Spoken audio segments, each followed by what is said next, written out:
Hey, I'm Scotty, and this tutorial is all about how to sketch faces for beginners using my stylized ink and watercolor sketching technique. So if you want all the basics to improve your portraits, you are in the right place. So these are the topics that we're going to be covering today: observational sketching, proportion methods, and my dot method process. But the full tutorial and all the theory covered in depth, as well as the practical exercises, will be in the full tutorial over on my Patreon membership website. But the most important parts of the theory that you really need to know about sketching a face we're going to go through now. So the first topic I wanted to talk about is my style and observational sketching in general. So the classic way of sketching a portrait is using a pencil and layering on construction very carefully. And then when you've got that perfect, then you put on all the details on top and you rub out the construction and you make this beautiful sketch over many hours of work, sometimes days of work. But what we're doing here is actually observational sketching. So that means we can sketch straight from the pen. It doesn't mean you can't use pencil, so don't get me wrong. You can use pencil at the beginning if you like, and then use ink on top and rub it out. But in general, observational sketching is very impressionistic. It's going straight to ink, and it's going from the big shapes. So instead of lots of construction, it's going from the big shapes, then going down into the details. So it's not perfect and it's impressionistic, so you can sketch a face really quickly, and it's a lot of fun. I love sketching this way. Here's a quick overview of how I would sketch this face right here. So I would look at his top shape, then I'll draw the next shape down, maybe the hair, and then I can use that and I can draw the outline of the face. I'm going to show you how to get proportions later. So then I might do the neck, the clothes. Once I've got all those shapes, I can see it's in a general proportion. I can add in details. So then here we've got a sketch. The question is, how do you sketch a face like this so loosely and so freely with getting your proportions right? You still want to have some sort of guidelines to get your proportions right if you're doing a bigger sketch. That brings me on to my next topic of proportion methods. So I want to show you quickly the Loomis method because that's where I base all of my theory on. That's my dot method comes from. So the Loomis method is a classic method that is used in a variety of different ways by artists to sketch portraits and the head. So you can see here generally that you lay down these red lines, so a sphere, and then you have the sphere and the sides are cut off. Can you see that? From side view you can see that mini circle there, and then at an angle, as you can see that circle there on the side, that's where the sphere is cut off that way.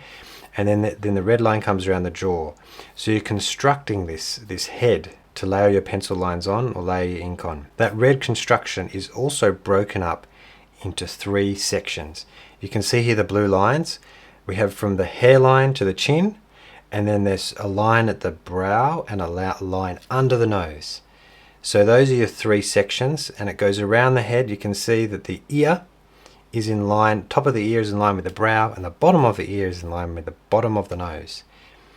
So generally when you're using the Loomis method, you can draw the red lines and the blue lines together and then lay everything on top. So it's a really good start for that kind of sketching. But I wanted to find a method where I didn't have to draw construction lines because I wanted to go straight to ink to keep it quick and loose. So I've developed a bit of a looser way using dots. So I'll put my method here just to compare, and this is just a general comparison. I'll go into detail. The first image here, I use those 4 dots that would go around the circle just to generally get the head shape, and especially that top of the head shape. So that's just to help start you off. And once I've got the main shapes, including the face shape, I can then use 4 dots. See, I've got between my eyebrows, the gap, and on either side of the bottom of my nose, I've got those 4 dots, and I can use those to sketch the face, all the different elements.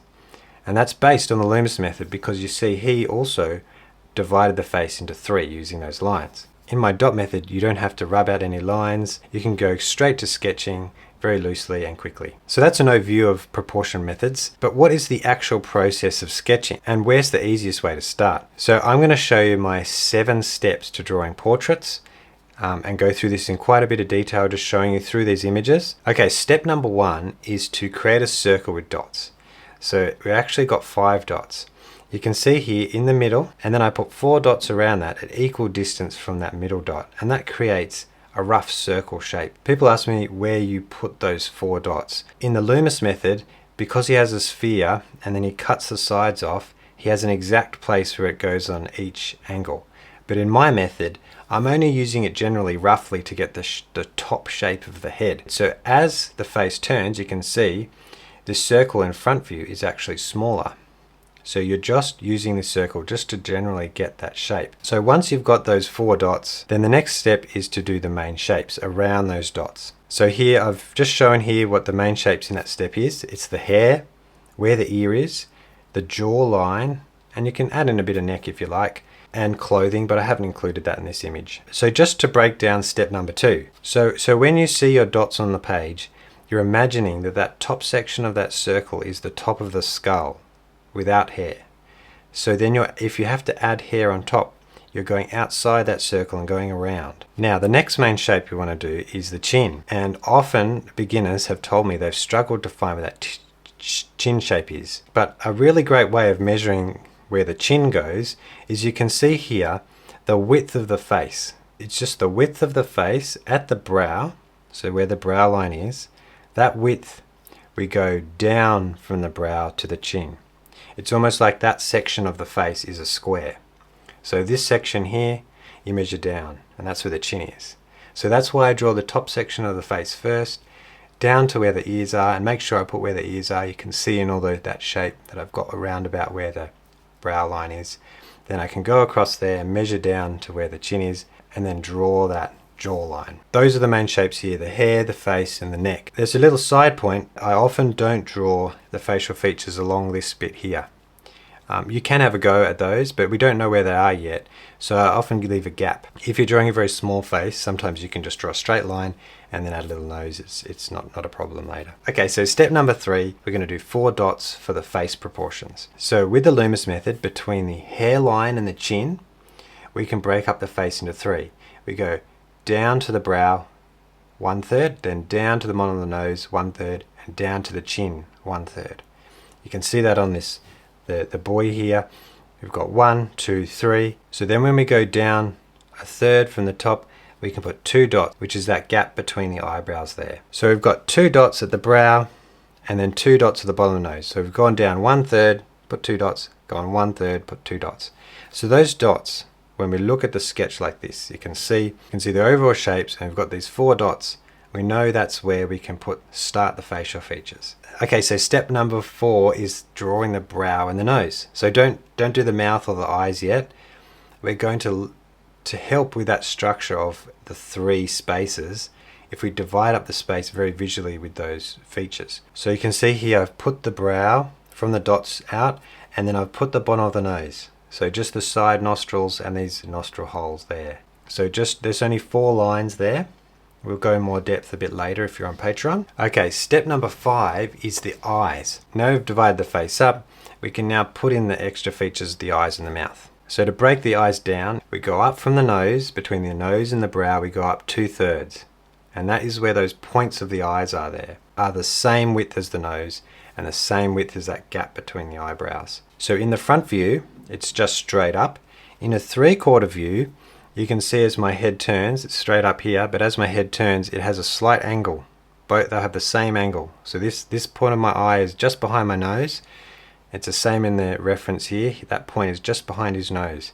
And then when he turns side view, it's really angled back. So that point in the eye is angled back quite a lot. So just keep that in mind. These are just things to keep in mind as you're sketching. Okay, I've got 2 more little bonus tips about drawing the eyes. That width between the eye, that was the same as the nose, is the same width of each eye. So we take that width there, that distance, and we just take it across.